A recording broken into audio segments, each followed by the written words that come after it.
Hello everyone, it's Leslie from We Love Jones, and I'm coming to you today with a day in the life video. It is also a Wednesday, just like my last day in the life. I usually do Wednesdays, probably because there's more to do, there's more to show, more to talk about. It's 7:13 in the morning. I just got out of the shower. I'm drinking my morning coffee and just kind of putzing around on YouTube. My children are still both asleep. We're going to be out of the home for half the day. My son has his occupational, his speech, and his feeding therapy. And while I putz around on YouTube this morning, I'm going to make a list of the things I need to pack with us. I need to pack a lunch. I need to pack our library books. A bunch of them are due. And so here I am, also working on my planner. Here is what we've got. Here is our meal plan for the week. Monday was Memorial Day, and in case you were curious, I use a plum paper planner. We are at occupational therapy. It is 10:12, and my son is his occupational therapy session. We got here on time, but the therapist's previous session ran long, so we're waiting. So they got a late start, so I'll probably get a late finish. I hope. Today's a little weird because we're making up. Normally my son would have had speech and feeding therapy on Monday, and then on Wednesday today he has occupational, but everything got bumped to today because Monday was Memorial Day. So we actually have a little bit of a gap between his occupational therapy and his speech and his feeding therapy. And so I might kind of sit in the lobby and do kind of homeschool work with him, because they have a little desk in the lobby where he and I can work and just crank out some stuff. So I'll film some of that if we do that. And it's crazy just the amount of stuff you have to pack when you are potty training a little boy. I decided to put him in a pull-up because last Wednesday when we came to occupational therapy with just underwear on, it was a messy, gross disaster. So won't be doing that again. Occupational therapy is over, and I'm just sitting in the van with my son. He is having some watermelon. You like your watermelon? Yummy. His occupational therapy, I think I mentioned earlier, there's a gap between this and his other therapies. I was gonna sit at the desk in the lobby, but the lobby is full of people, and I didn't think we would be able to get any school done there. So yeah, we're just hanging out. Gonna eat our watermelon first, and then we're gonna get to some school. No. That's pink. Ash. Oh, Ash wears a lot of pink. Uh-huh. Okay. Can you please circle the two animals that are gray? Connor? Uh-oh. Yeah, you can't do that. These. That's for locking and unlocking the door. Can you please circle the two animals that are gray? What animals are... No, he's not gray. He's brown.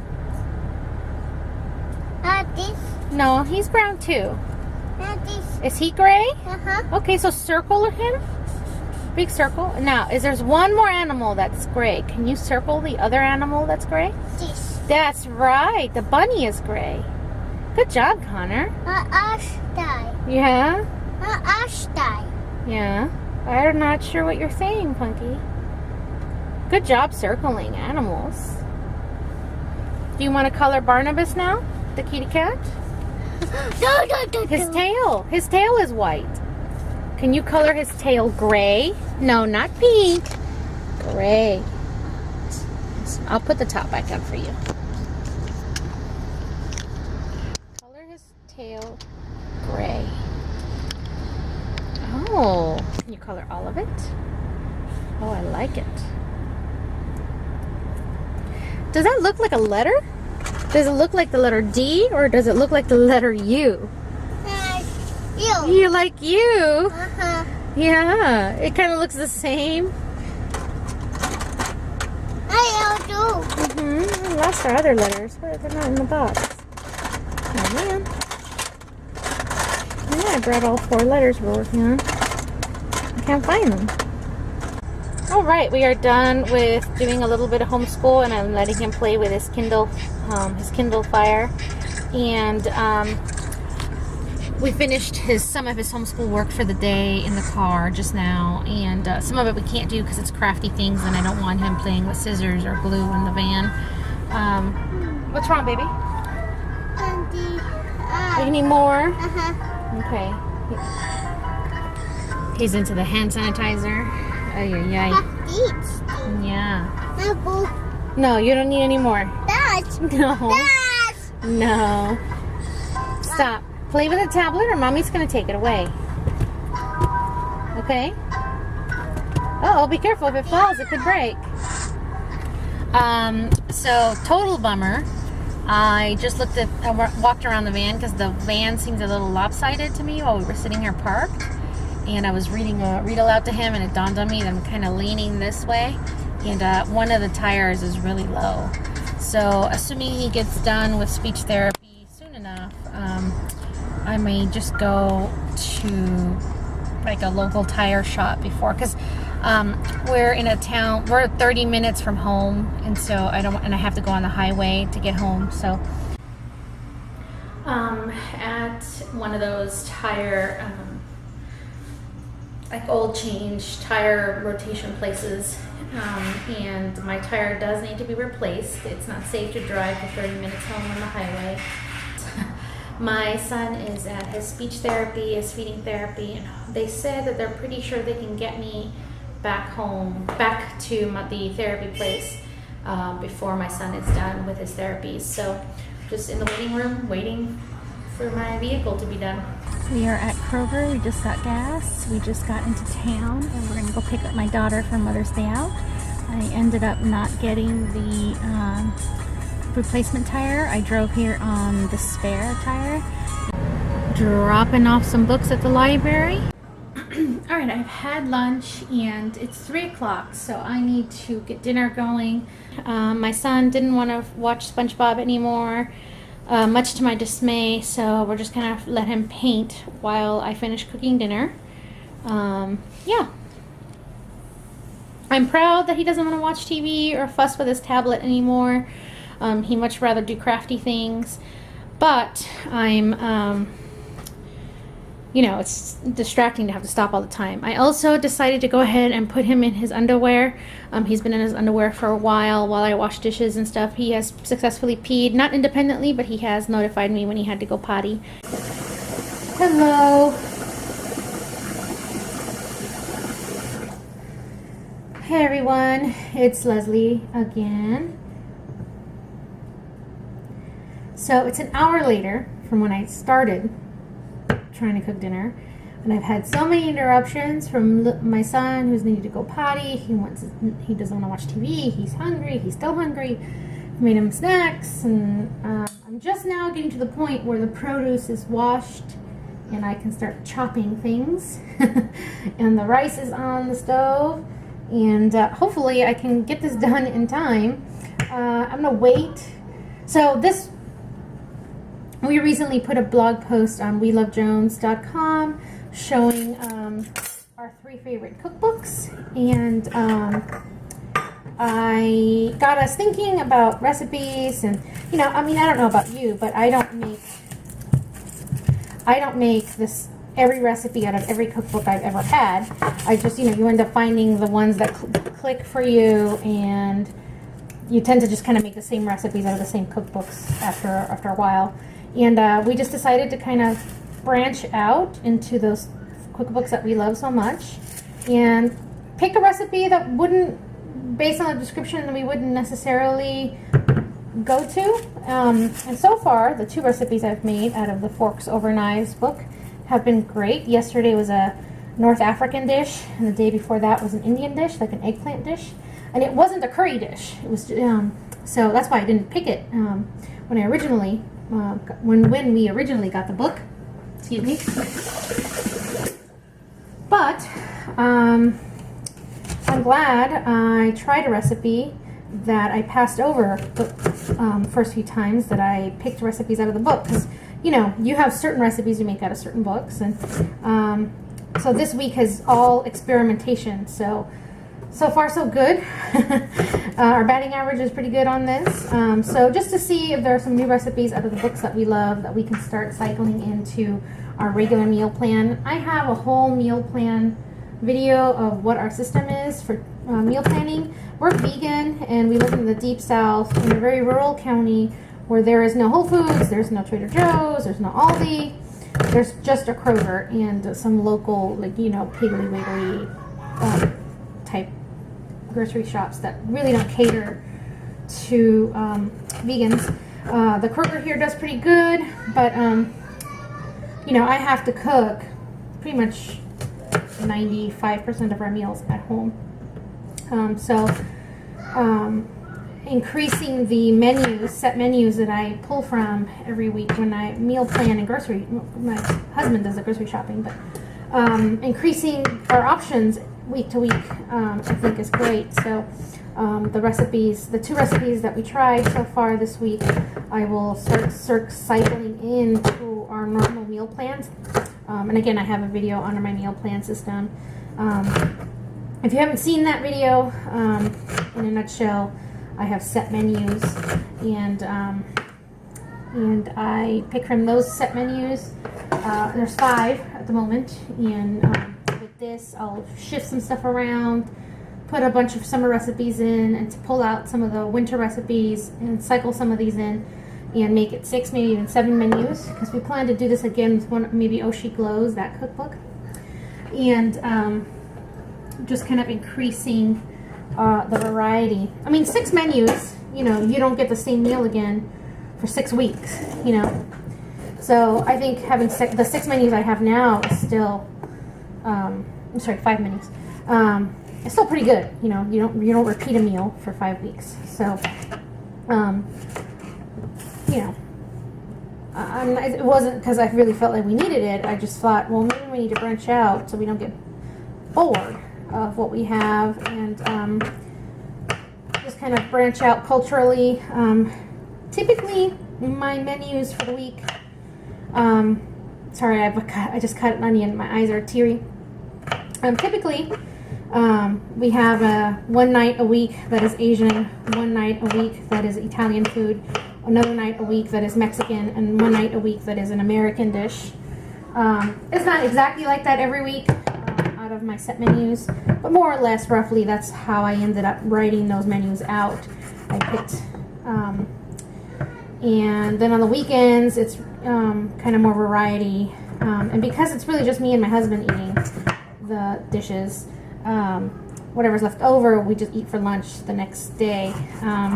As my daughter's eating more and more, my son doesn't really eat what we eat, but as my daughter's eating more and more, I'm having to kind of factor in her portion, and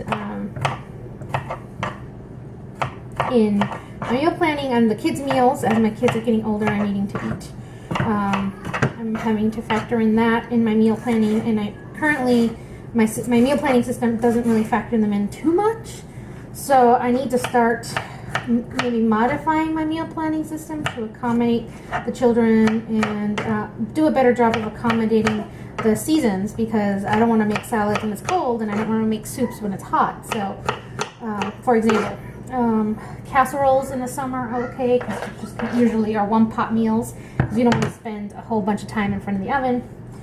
Or crock-pot meals, even better. But yeah, and the kid snacks. I need to meal plan better for the kids' snacks so that they're not buying so much. They're not eating so much processed food.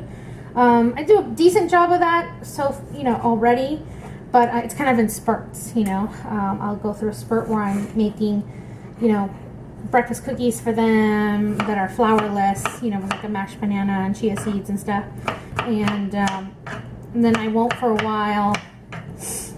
Which is fine, because you can freeze. I'll make a large enough batch where half gets eaten over the course of a week and the other half gets eaten after, the following week.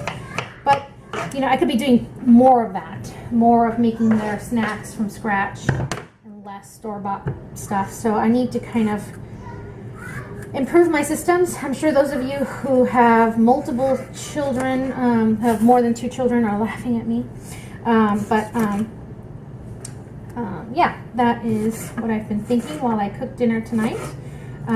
Tonight we're having wild rice, cabbage, and chickpea pilaf out of the Forks Over Knives book. And I gotta be honest, of all the recipes that I use out of this cookbook, normally I ended up picking out American, Italian, or Mexican type dishes because that's just what I'm most familiar cooking. And I think there's a couple Asian dishes that I made out of there. Hopefully I'm not being culturally insensitive. But I really want to start branching out into more Ethiopian food and just kind of, you know, variety is the spice of life. And my husband and I are adventurous eaters. Even though we're vegan, we are adventurous eaters, and I want to branch out. And I want my children to see us eat a variety of food and embrace different foods. Carrot. And yeah, that's what I'm thinking while I'm making dinner. I'm also, I've been listening to a video from Andrea Mills. She is a YouTube vlogger that I have been following for a while. She has a family of 8 children, and she's Superwoman. She's homeschooling all of them, and I don't know how old the video I watched is. Because, you know, sometimes when you have YouTube on autoplay, you pick the video, and then there's a video that plays after that, and after that. Usually I just kind of go with whatever YouTube recommends I watch next, and that's how I discover channels. Most of the channels that I have I've discovered that way, that I enjoy. And whatever algorithms Google has for that, they do a decent job of predicting what you might be into. So anyway, that's how I found her channel. I think I had heard of it before on Just So Trish's channel. But anyway, Andrea Mills' video was, I think it's the video called Dad Notifications and Yes, We Have Friends.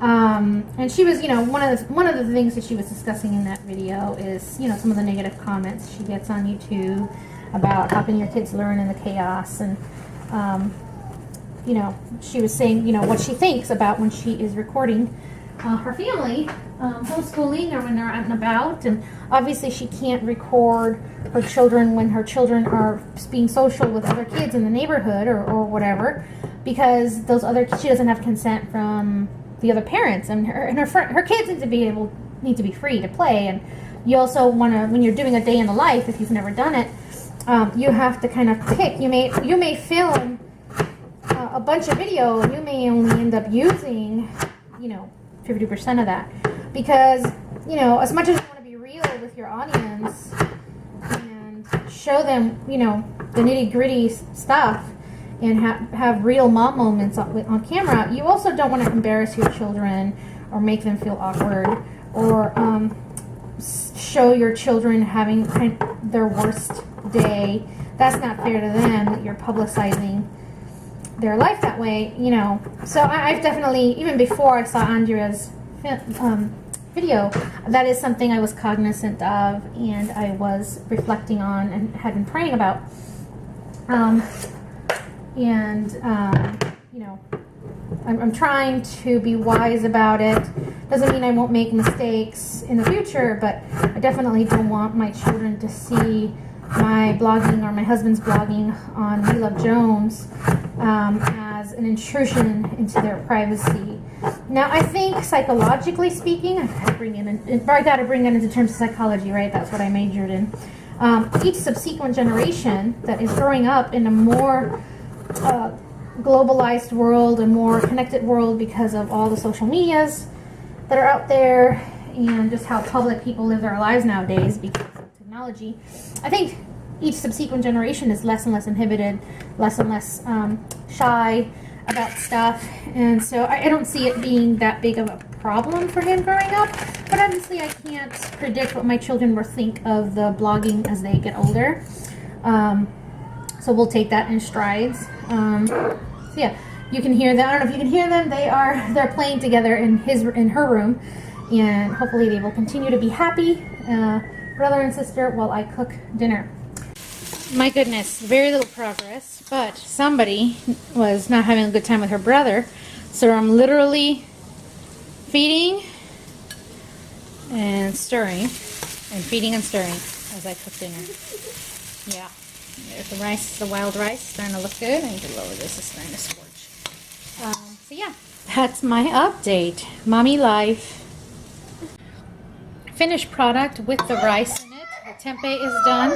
Here's my portion, my daughter's portion, my son's portion, and my husband will just portion himself out. It is 5:11, and my husband won't leave work till 6, so that he'll get here right at 6:30 when I need to leave to go to choir at 7. So I'm going to put the lid. I'm going to put this in here, put a lid on it so it stays warm for my husband. I'm going to eat early, just so that I'm not still kind of digesting food while I'm trying to sing at choir practice. And I'm letting this cool off before the kids dig in.